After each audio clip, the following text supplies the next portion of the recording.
दो खास मेहमान हमारे साथ जुड़ गए हैं चर्चा करने के लिए। डॉक्टर डीके अग्रवाल, अध्यक्ष chamber of commerce and industry के हैं, और दूसरी तरफ अमीरुल्लाह खान, अर्थशास्त्री हैं, वो हमारे साथ जुड़ गए हैं। सर, दोनों का आपका बहुत बहुत स्वागत है हमसे जुड़ने के लिए। यहाँ पर पहले मैं अमीरुल्लाह खान आपके पास आना चाहूंगी। अब तक के जितने भी वित्त मंत्री ने ऐलान किए हैं, 20,000 करोड़ में से करीब करीब माना जा रहा है 90% के ऐलान हो चुके हैं। अभी तक के ऐलान से आप इसको किस तरह से आंकेंगे?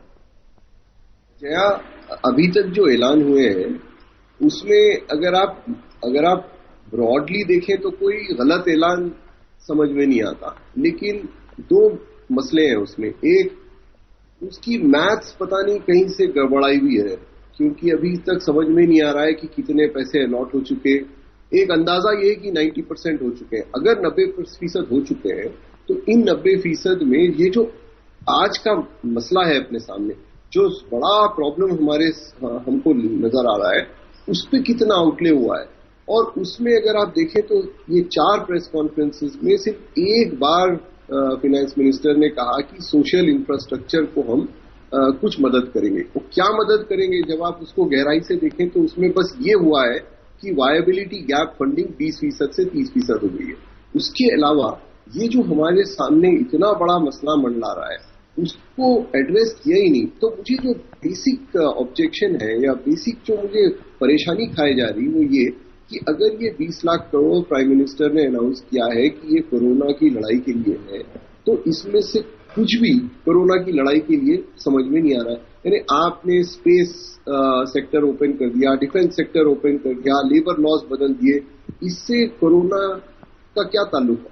इससे ये जो लोग परेशान हैं और घूम रहे हैं, बेघर हैं और जिनको भूख लगी है, इनका क्या हल करना है? ये बुनियादी मसला है। बिल्कुल जी डीके अग्रवाल साहब, यही सवाल जो अमीरुल्लाह खान साहब उठा रहे थे, मेरा भी आपसे यही इसी के बारे में एक छोटा सा सवाल था कि जो अभी की जरूरत है मजदूर, उनका छिना रोजगार और उनके लिए 2 वक्त का खाना, हाशिए पर पहुंच चुका छोटा उद्योग या फिर जो रेहड़ी पटरी वाले लोग हैं, उनके लिए कोई एक रोड मैप जो तुरंत उन तक राहत पहुंचाए, क्या कुछ ऐसा होता दिखा है? देखिए, जितनी भी अभी अनाउंसमेंट हुई है, एक जो पर्टिकुलर सेकंड जो ट्रांस थी, वो टोटली जो आप बात कर रहे हैं माइग्रेंट लेबर के लिए, रेहड़ी वाले के लिए और मार्जिनल लोगों के लिए वो अनाउंसमेंट थी।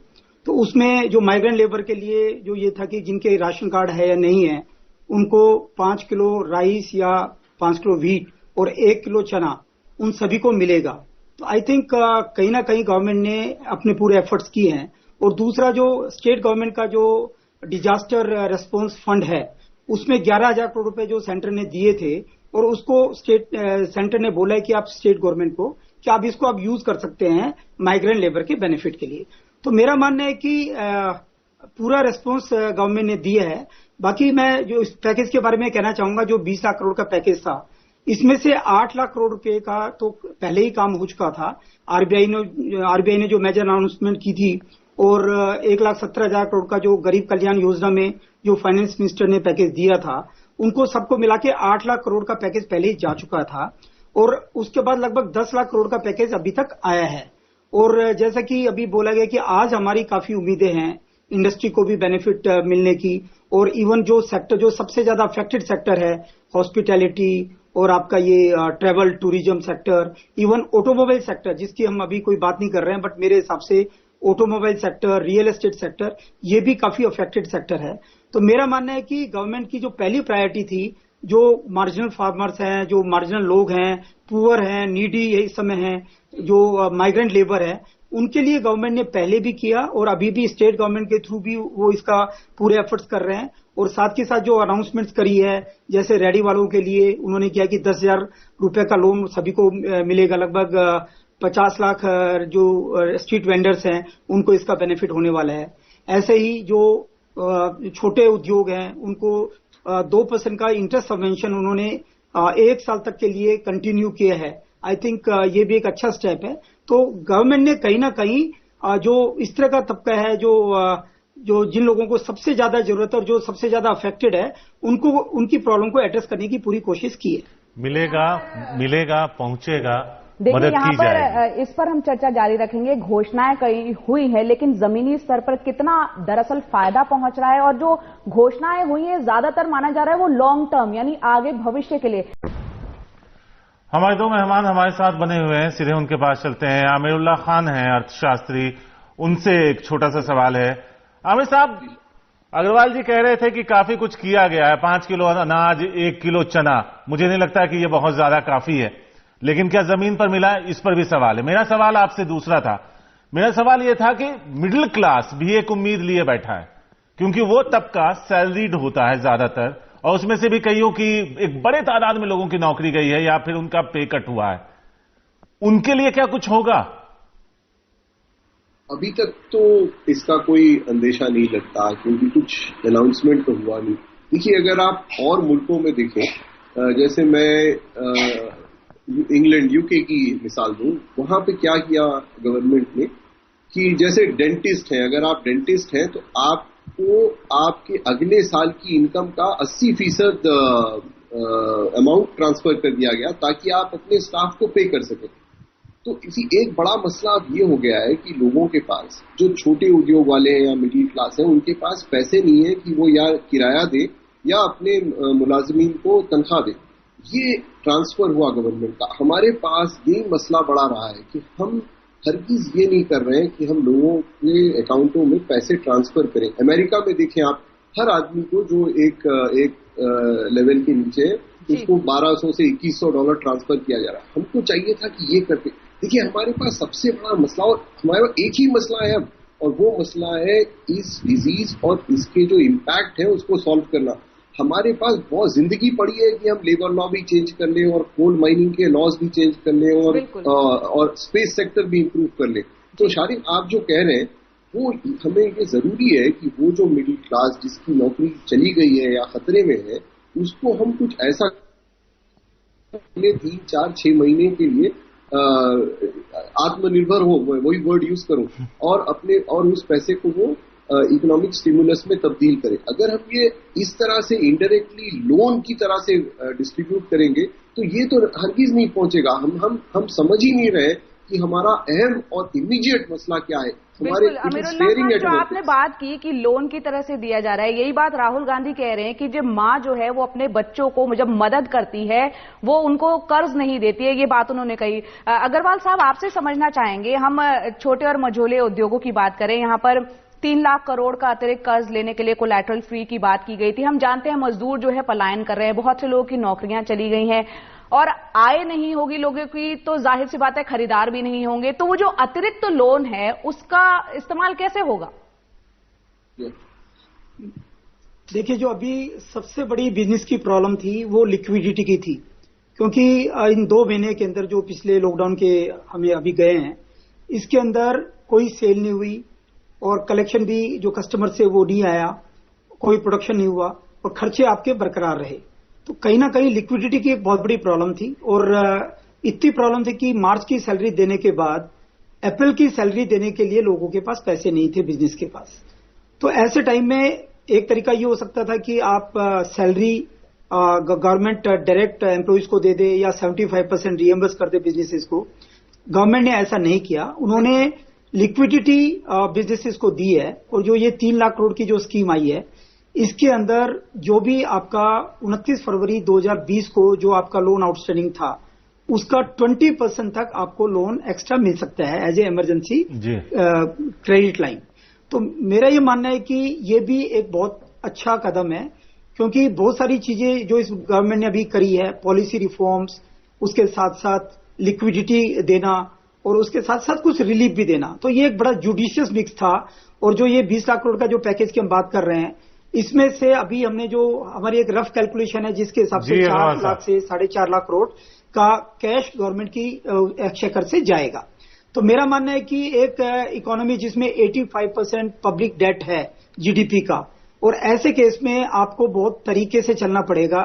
सेकंड, आपका एक ये भी जो सबसे बड़ा सवाल है कि अभी हम कोविड की बीमारी से खत्म नहीं हुए हैं, अभी कोविड की बीमारी कंटिन्यूड है, और ये अभी सेकंड वेव, थर्ड वेव, कल को कुछ भी प्रॉब्लम अग्रवाल साहब, वक्त की थोड़ी कमी है, यहाँ आपको हम रोकेंगे। अब से कुछ ही देर में वित्त मंत्री प्रेस कॉन्फ्रेंस करने जा रहे हैं और ये सीधी तस्वीर हम दिखा रहे हैं उस प्रेस कॉन्फ्रेंस जहां पर शुरू होने जा रही है और साथ में वित्त राज्य मंत्री अनुराग ठाकुर भी मौजूद होंगे। जल्द लौटे हैं, फिलहाल ले लेते हैं एक छोटा सा ब्रेक। नमस्कार, 11 बजे की खबरों में आपका बहुत बहुत स्वागत है। मैं हूं आपके साथ जया कौशिक त्रिवेदी। तो अब से कुछ ही पलों बाद वित्त मंत्री निर्मला सीतारमण एक प्रेस कॉन्फ्रेंस करने जा रही हैं जिसमें वो 20 लाख करोड़ रुपए के पैकेज की 5वीं और अंतिम किस्त की जानकारी देंगी। पिछले 4 दिनों से वो लगातार इस पैकेज से जुड़ी जानकारियां दे रही हैं। कल की अगर बात करें शनिवार की, तो वित्त मंत्री ने चौथी किस्त का जो ऐलान किया, इसमें कोयला, रक्षा विनिर्माण, विमानन, अंतरिक्ष और इसके अलावा बिजली वितरण जैसे क्षेत्रों में रिफॉर्म पर जोर दिया गया। आपको बता दें कि प्रधानमंत्री ने कोविड-19 से प्रभावित अर्थव्यवस्था को उबारने के लिए 20 लाख करोड़ रुपए के आर्थिक पैकेज की घोषणा की थी और वित्त मंत्री निर्मला सीतारमण आज इसी पैकेज की 5वीं किस्त का ब्यौरा देंगी और उनके साथ होंगे वित्त राज्य मंत्री अनुराग ठाकुर। अब यहां देखना ये होगा कि किस तरह से जो है आज किन किन क्षेत्रों में ऐलान हो सकता है। हमारे साथ 2 खास मेहमान लगातार बने हुए हैं, अर्थशास्त्री भी हैं और साथ में दूसरे खास मेहमान भी, अग्रवाल साहब भी हमारे साथ जुड़े हुए हैं। यहां पर अमीरुल्लाह खान जी, आपसे ये जानना चाहेंगे कि आपको क्या लग रहा है, क्योंकि 90% जो है 20,000 करोड़ में से उसका ऐलान वित्त मंत्री कर चुकी हैं। दूसरा, आज अब वो कौन से सेक्टर बचे हुए आपको लग रहे हैं जिनमें कि ऐलान हो सकता है? हमारे सहयोगी हिमांशु शेखर बता रहे थे कि होटल इंडस्ट्री जो है वो काफी ज्यादा प्रभावित है। इसके अलावा बड़े उद्योग जो है उनको लेकर ऐलान हो सकता है और एक्सपोर्टर्स को लेकर भी ऐलान हो सकता है। आप क्या उम्मीद रख रहे हैं आज की इस आखिरी प्रेस कॉन्फ्रेंस से, जो कि 20,000 करोड़ को ब्रेकअप दे रही हैं वो वित्त मंत्री? उम्मीद तो मेरी ये है कि अब हम फाइनली उन गरीबों की तरफ देखें जिनको डायरेक्ट इम्पैक्ट हो रहा है। देखिए, हम अगर बार बार उद्योग की तरफ से देखें, हम अगर बार बार सप्लाई की तरफ से देखें, तो ये स्टिमुलस कभी काम नहीं करेगा। ये पिछले दिनों भी नहीं करा, अब भी नहीं करेगा। हमको चाहिए कि हम उन लोगों की मदद करें जो उन होटल में जाके कस्टमर बनेंगे, जो जाके काम करेंगे एक्सपोर्ट यूनिट्स में। तो ये जरूरी है कि हम थोड़ा सा लोन से हटके, देखिए ये लोन वाली जो फितरत है ये बड़ी पुरानी है। ये गांव का लाला किया करता था कि आप परेशान है, आपके पास आके कहता ये लो थोड़ा सा और लोन ले लो, ये मैं तुमको लंबे अरसे के लिए दे दूंगा, और वो उस लोन से लोग और परेशान हो जाते। अब आप सोचिए, अगर मैं रेहड़ी चला रहा हूं, मुझे 10,000 रुपए का लोन मैं कहां से लूंगा, क्यों लूंगा? हमको क्या खबर ही नहीं है हम अपने लोगों की कि वो किस हालत में रहते हैं। उनको पैसे चाहिए, उनको लोन, उनको इंटरेस्ट सबवेंशन, उनको एफडीआई की लिमिट, इनसे क्या मतलब है? अभी मुझे ये लग रहा है कि हमको ये समझ में नहीं आ रहा है कि हम कितनी बड़ी वबा से परेशान है। ये बहुत बड़ा प्रॉब्लम है हमारे साथ, ऐसा शायद हिस्ट्री में कभी नहीं हुआ। इसीलिए हमको चाहिए कि हम अपना दिल खोलें और ज्यादा जेनरस हो। अगर अब नहीं देंगे तो हम कब देंगे? बिल्कुल। अमीरुल्लाह खान, यहाँ योगेंद्र यादव कह रहे थे कि एक पेशेंट है वो आईसीयू में है और आप उसको च्यवनप्राश देने की कोशिश कर रहे हैं। फिलहाल जो घोषणा है वो ऐसी हो रही है। अग्रवाल साहब, जो अमीरुल्लाह खान साहब जिन बातों का जिक्र कर रहे थे, क्या आप उनसे सहमत हैं? क्योंकि नीड ऑफ द आवर जो है वो उन तक मदद पहुंचाने की है जिनके पास अब खाना नहीं है। तो लोन के तौर पर दिया गया पैसा मिलेगा कब, और उसके बाद उससे होगा क्या? तब तक शायद उनकी हालत ऐसी हो जाए, शायद वो खड़े होने की स्थिति में ना हो। नहीं, मैं इस बात से बिल्कुल सहमत हूं कि जितनी भी अनाउंसमेंट्स अभी हुई है जो गरीब लोगों के लिए, माइग्रेंट लेबर के लिए, उन सभी अनाउंसमेंट्स का प्रैक्टिकल इम्प्लीमेंटेशन, एग्जीक्यूशन होना बहुत जरूरी है ग्राउंड लेवल के ऊपर। क्योंकि अभी भी काफी जैसे रियायतें दी गई है, काफी स्कीम अनाउंस की गई है उन लोगों के लिए, बट वो ग्राउंड लेवल पे उसका एग्जीक्यूशन बहुत जरूरी है। अगर वो बेनिफिट उनको नहीं मिला तो सारा जितनी भी अनाउंसमेंट हुई है उसका कोई बेनिफिट नहीं होगा। साथ के साथ मैं ये कहना चाहूंगा कि आज जो हमारी एक्सपेक्टेशन है, क्योंकि अभी बैंकिंग सेक्टर में काफी स्ट्रोंग करने की जरूरत है, उनकी कैपिटलाइजेशन करने की जरूरत है। तो मेरा मानना है कि आज शायद एक अनाउंसमेंट 1 लाख करोड़ या 1.5 लाख करोड़ की बैंकिंग सेक्टर को कैपिटलाइज करने की आए, क्योंकि ये भी एक बहुत जरूरी है। अगर हमारा बैंकिंग सेक्टर स्ट्रोंग नहीं रहेगा और जिस हिसाब से कोविड-19 के बाद एनपीएस की प्रॉब्लम आने वाली है, उसके लिए ये करना बहुत जरूरी है। आर्थिक व्यवस्था को स्ट्रोंग बनाना बहुत जरूरी है। और साथ के साथ मैं कुछ जैसे टूरिज्म सेक्टर के लिए, हॉस्पिटैलिटी के लिए, रियल एस्टेट के लिए, ऑटोमोबाइल्स के लिए, मिडिल क्लास के लिए, एक्सपोर्ट इंडस्ट्रीज के लिए, एक्सपोर्टर्स के लिए, इनके लिए भी आज हम कुछ राहत की उम्मीद कर रहे हैं। और जहां तक जो लॉकडाउन पीरियड के अंदर जो नुकसान हुआ, उसकी कहीं ना कहीं भरपाई होनी चाहिए, क्योंकि अल्टीमेटली अगर आज इंडस्ट्री रहेगी तो एम्प्लॉयमेंट भी रहेगा। अदरवाइज अनएम्प्लॉयमेंट की प्रॉब्लम बहुत बड़ी हो सकती थी। लेकिन इसके लिए ये बहुत जरूरी है कि इंडस्ट्री को ये सब राहत दी जाए ताकि वो एम्प्लॉयमेंट की प्रॉब्लम भी ना आए। तो ये बहुत जरूरी है कि आज ऐसी अनाउंसमेंट्स जरूर कहीं ना कहीं देखने को अपने को मिले। तो यहाँ पर अनाउंसमेंट हो रही है, लेकिन जमीनी हकीकत क्या है? आमिरुल्लाह खान जी, आपसे समझना चाहेंगे। हमने देखा कि पीएम केयर्स फंड से 1000 करोड़ प्रवासी मजदूरों का, क्योंकि बार बार जिक्र हो रहा है और वो हादसे का शिकार भी हो रहे हैं, उनके लिए किया गया। अगर एक आंकड़ा यहाँ पर देखा जाए 2011 का सेंसस, उसके मुताबिक 14 करोड़ जो है संख्या है प्रवासी मजदूरों की, और 2020 का अगर आंकड़ा देख लें इन प्रवासी मजदूरों का तो 23 करोड़ वो संख्या हो जाती है। 2011 के सेंसस के मुताबिक 1000 करोड़ अगर उनमें बढ़ता है तो एक प्रवासी मजदूर पर 71 रुपए 45 पैसे पहुंचते हैं। 2020 को अगर हम छोड़ भी दें उस सेंसस को, तो आखिरकार सिर्फ घोषणाएं हो रही हैं, हकीकत में जेब में पैसा तो जा नहीं रहा है। जी बिल्कुल।